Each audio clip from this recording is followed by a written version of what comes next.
સુરતના સહારા દરવાજા નજીકનો એક અત્યંત ચોંકાવનારો વિડીયો હાલમાં વાયરલ થયો છે, જેમાં શાકભાજી વેચતા પહેલા તેને ગટરના ગંદા પાણીથી ધોવામાં આવી રહ્યા હોવાનું સ્પષ્ટ જોઈ શકાય છે।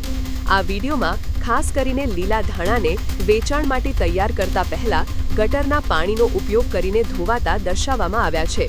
આ કૃત્ય લોકોના સ્વાસ્થ્ય સાથે ગંભીર ચેડા સમાન છે, જેને પગલે લોકો દ્વારા તંત્ર સમક્ષ આ પ્રકારની અખાદ્ય પ્રવૃત્તિઓ કરનારાઓ વિરુદ્ધ કડક અને તાત્કાલિક કાર્યવાહી કરવાની માગણી કરવામાં આવી રહી છે।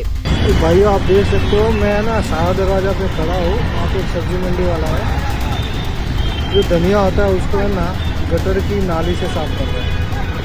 मैं आपको दिखा रहा हूँ।